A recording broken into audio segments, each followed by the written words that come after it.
next guest tonight is a former governor, current senator, and Hillary Clinton's running mate. Please welcome Senator Tim Kane.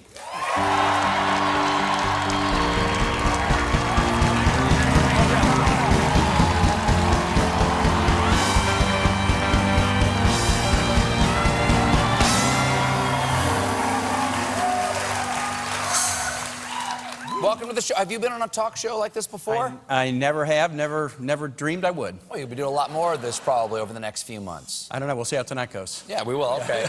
So far, so good. No gaffes. Now, how long did you know that you were the vice presidential pick before the rest of us knew? About 12 minutes. Seriously? Yeah, Hillary Clinton called me about 7:32, Friday, July 22, not that it was a memorable moment.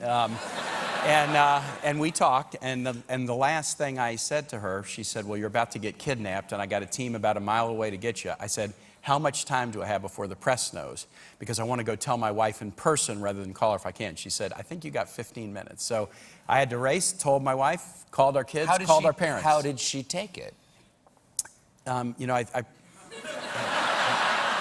we had talked about it before, so okay. She was, you know, both of us were overcome with emotion a little bit. We really were. And I'm just so proud to be a running mate with such a great person. So when you say, like, you know, it's like being kidnapped, what do you mean by that? You know that scene at the end of E.T. where they where they go up into a big spaceship? I mean, yeah, it kind of felt like be that. good, and then he gets on and leaves. It is, you know, there's just such a huge operation. A presidential campaign that's been going for 20 months is just massive. And so I have been 33 days. I think I've been in 24 states, done all kinds of events, and, you know, the next stretch from here to November 8th is going to be super intense. But if you got to be on a presidential campaign, just join in the last 95 days. I mean, you know, you get to skip all the really hard work. I mean, I look at Hillary Clinton and what she's had to do for all these months and the length of these days. I mean, it is just hard work, and it's great to be part of it. Let me ask you an important question. How's her health? Is she okay?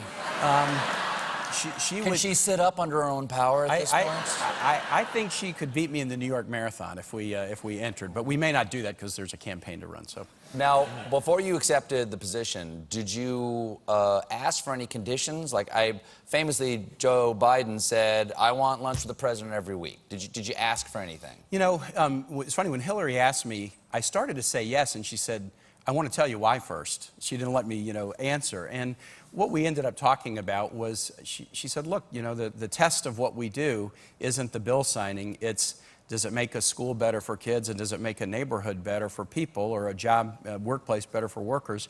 You've been a mayor at the local level, you've been a governor, lieutenant governor, you're at the federal level. I think you can help me govern. And so we just kind of got into the governing stuff. Well, you have done a lot. You have done a lot of different roles. You've been city council, mayor, senator, governor, lieutenant governor. Yep. Is there a through line through all of those? There's like one thing that applies to all those jobs, and just like sort of like the seal on your door gets prettier? I would say, and then go before it, I was a missionary in Honduras 35 years ago. I was a civil rights lawyer for 17 years, bridge builder. I love being about reconciliation and bringing people together.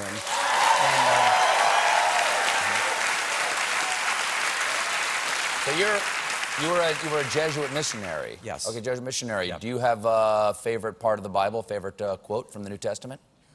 From the New Testament. That's where Jesus is. That's the Jesus That's the one. Jesus portions. So I would Not to say take you to school here, but that's Philippians, Paul's letter to Philippians. Oh, really? Whatsoever things are true? No, do nothing from selfishness or empty conceit, but with humility of mind consider one another as more important than yourself. And Look, I'm a big fan of Philippians, kaikumque sunt vera, whatsoever things are true, whatsoever things are just, whatever things are righteous, set your mind on these things. So if you're going to Philippians on me, I'm going to Philippians right back at you. You're going to Philippian right back. You outflip my Philippians. You don't even try. Now, I don't have third Philippians to top you, so. No, okay. Now, Hillary Clinton said, I'm going to test you here. She said that she wanted a running mate who was willing to disagree with her. Yeah. So please, your new boss right now, and say something that you disagree with Hillary Clinton on. You think I'm new at this? I was a lieutenant governor to a great friend, Mark Warner, and I was DNC chair to a great president, Barack Obama. And my deal was, My deal was the same as with Hillary Clinton, which is, I'll tell you if I disagree with you, and I may lobby, but you're going to hear about it from me. You're not going to read about it in the press, and you're not going to see it on TV. It's the relationship works when you play a supportive role like that if you are extremely candid in person, but you can't surprise folks. Okay. You want to just whisper in my ear? I won't tell anybody. What about the Trans-Pacific Trade Pact here? This was something that a lot of people don't like, but had been negotiated. Mrs. Clinton helped with the negotiation. You were supporting it. Now both of you are against it.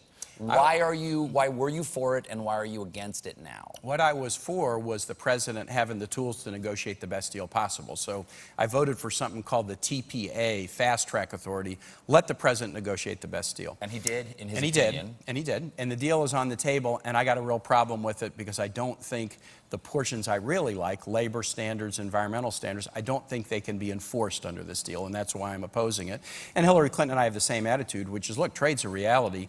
Let's do trade deals if they meet three criteria. Do they increase jobs, increase wages, and are they good for national security? But to get there, you've got to have a deal that can be enforced, and that's a concern that we share, and there's others too, but that's the major one for me.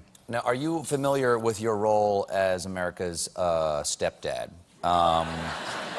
Because a lot has been written about how you look like a dad or a stepdad. America, meet Tim Kane, your new stepdad. Tim Kane is making earnest dads everywhere proud. Tim Kane will be driving you to and from the prom, mister.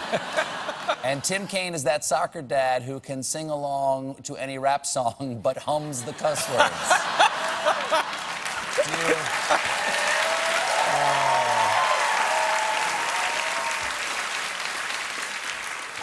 Are you okay with not being cool? I've been prepared for that for 26 years because I have 3 children who've been ripping on me and saying those things about me since they were born. What did you think of Trump softening his position on immigration? Well, first of all, Vice President's supposed to be you're supposed to be an attack dog as the vice presidential candidate. He called your friend Hillary Clinton a bigot. Do you have I'll take you off the chain right now. Go ahead after him. Yeah. When Hillary Clinton got out of law school, she was working to help advance racial justice in the juvenile justice system in South Carolina and fight school segregation in Alabama. And I, about that time, got out of law school and was battling housing discrimination in the South and in Virginia. At his early career, Donald Trump was a real estate guy who got sued by the Justice Department for discriminating against people in housing, writing the letter C on applications if they were minority. Hillary Clinton has got a track record all the way back to being a middle schooler in a Methodist youth group of trying to advance priorities for others, and Donald Trump's for himself.